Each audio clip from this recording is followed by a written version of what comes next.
अस्सलाम वालेकुम, मैं इंसान आगी। अगर आप राइटर हैं या बस बेशक अपने थार्सिस के लिए लिखते हैं या प्रोफेशनल हैं, तो आपने राइटर्स ब्लॉग को ज़रूर एक्सपीरियंस किया होगा। अभी एक्चुअली मैं इसी को एक्सपीरियंस कर रहा था। You get me, it's a blank page in front of me. So I thought, why shouldn't I create a video about this? So I have some random thoughts जिसको मैंने एक बस jot down करके एक छोटा सा स्क्रिप्ट बनाया है, it's pretty cool and I think I should share it because writer's block एक बड़ा ग्रामेटिक और ancient किस्म का कर्ज है and it hurts you जब आपका livelihood आपकी राइटिंग पे डिपेंड कर रहा हो। It hurts to look at the blank pages and especially जब उन blank pages से ये 6 इंच के फासले पे एक डेडलाइन भी मौजूद हो, so you just don't know what to do. And most of the time it's just fiction and वो fiction इस वजह से होती है because you are trying to write something good but you shouldn't write something good. आप कुछ खराब लिख लो and then you can just polish it up but you can't do it because you have to write something good and you just stuck into this loop. The point being is के this video is about writer's block and how I deal with it. I hope it helps you too.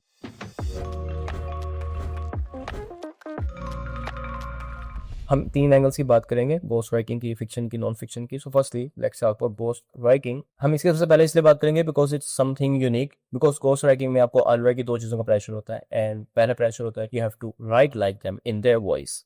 तो पहला pressure आपके already है। And secondly अगर आप low feel कर रहे हैं तो उसमें उसका क्या कसूर है भाई, आपने तो अच्छा ही लिखना है ना। I mean you have to write in a way that makes them look good, right. तो आपने उनकी वॉइस का ख्याल भी रखना है और आपने उनकी वॉइस का ख्याल अच्छे तरीके से रखना है। आपकी एनर्जी लो है भाई, उनकी नहीं है। It shouldn't reflect on them. तो अब ये 2 प्रेशर तो ऑलरेडी मौजूद हैं। उस प्रेशर के अंदर अगर आपको राइटर्स ब्लॉक भी है तो what can you do? So what I do is one simple thing, I do mimicry of them. बदतमीजों की तरह नहीं। आई मीन ऑफ कोर्स उनका फन बनाने के लिए नहीं, basically to walk into their shoes. I will imagine myself as them and मैं सोचूंगा कि जैसे वो किसी दोस्त को कोई कॉन्सेप्ट या जो भी बात मैं लिखना चाह रहा हूँ उसको एक्सप्लेन कर रहे हैं। I will try to talk it, right.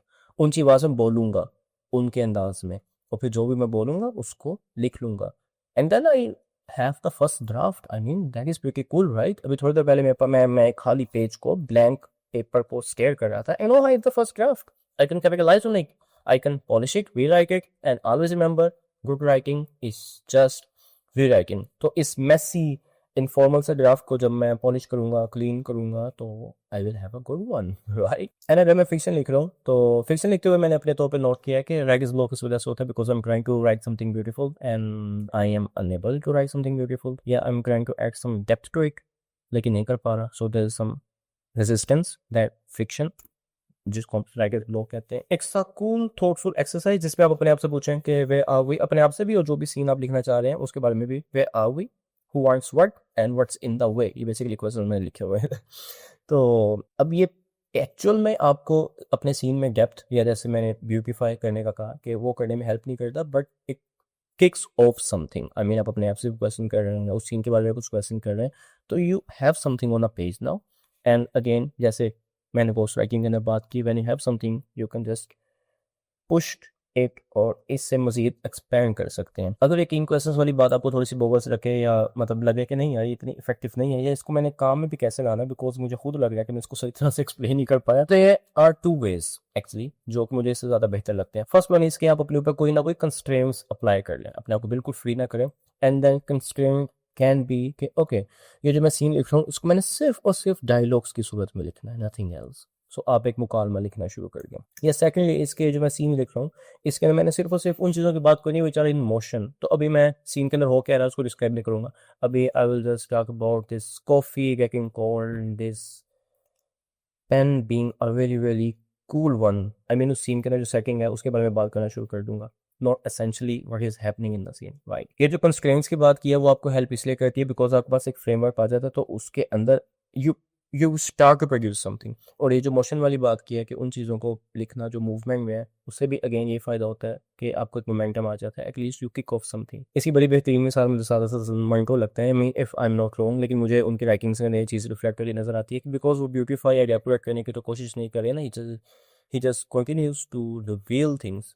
तो पता नहीं उनके पहले ड्राफ्ट कैसे होते होंगे, तो है। And in case I am writing non fiction में मुझे हमेशा से ये लगा, मेरा अपना ओपिनियन है कि राइटर्स ब्लॉक इस वजह से होता है बिकॉज जो आपका रिसर्च पार्ट है और जो आपका लिटरेरी पार्ट है इसके दरमियान जो ब्रिज है वो वीकन होता है। तो your job is to solidify that bridge and one way of doing that कि आप जिस भी टॉपिक पे लिख रहे हैं, आप उसमें अपने हिसाब से ये ना पूछें कि मुझे इसके बारे में क्या पता, तो ये मैंने इसके बारे में क्या रिसर्च की है. An excellent way of doing that is to ask yourself in a very very raw and transparent way, in a very honest way, कि आप इसके बारे में क्या बिलीव रखते हैं, what do you believe in it, और बस उसको लिख लें. अब जो 5 मिनट पहले आप राइटर्स ब्लॉक में थे, बिल्कुल भी नहीं तो कुछ लिख पा रहे.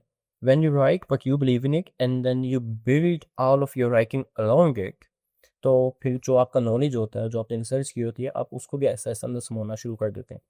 तो आपने जहाँ से शुरू किया था एंड पे बेशक आप उसको बिल्कुल मलेमेट कर दें, ख़त्म कर दें, बट ब्लॉक तो टूटा ना, मतलब जो आइस थी वो तो क्रैक हुई. And it helps you. I mean look at George Orwell, उसके राइटिंग्स को देखें. पढ़ने में तो बहुत सिंपल लगती है ना, लेकिन पता चलता है कि पीछे भाई कोई इंटेंशन है. ये 3 एस्पेक्ट्स थे, बिकॉज मैं गोस्ट राइटिंग भी कर रहा होता हूँ, फिक्शन एंड नॉन फिक्शन भी कर रहा होता हूँ. So this is what I experience.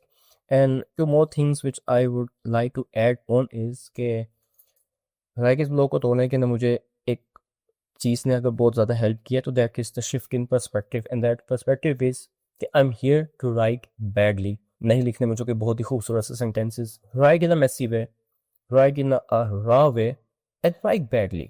Intention के साथ बुरा लिखो. And when you have something, rewrite it. And what have we learn so far, good writing is rewriting. Because again अगर आपके पास एक रफ फजूल सा ड्राफ्ट मौजूद है तो आप उसको एडिट करके अच्छा कर सकते हो. लेकिन अगर आपके पास बहुत ही खूबसूरत सा सफ़ेद रंग का ब्लैंक पेपर मौजूद है, तो as far as I know, I don't believe कि आप एक खाली पेज को एडिट कर सकते हैं. एंड इफ नथिंग वर्क्स, जो अभी तक वीडियो में जितनी भी बातें की हैं उसमें से कुछ भी ना काम करे, तो जस्ट गेट अप, अपनी पोजीशन चेंज करो, वॉक, ट्राई टू वॉक. घर से निकलें, जरा सूरज में बैठे, धूप पे बैठे, किन्नू खाएं, कॉफी पिए. I mean just change your position. Believe me, अगर आपको लगे कि ये अजीब सी बात है, it's not right, it helps a lot. So that is the end of the script. I mean जो मैंने छोटे छोटे नोट्स जॉट डाउन किए थे, and that is honestly some of the ways I deal with writer's block. ये कोई बहुत ज़्यादा रिसर्च बेस्ड नहीं है, जस्ट अ डिस्क्लेमर. इसके पीछे मुझे नहीं पता कुछ साइंटिफिक रीजंस हाँ कि नहीं है. This is just me.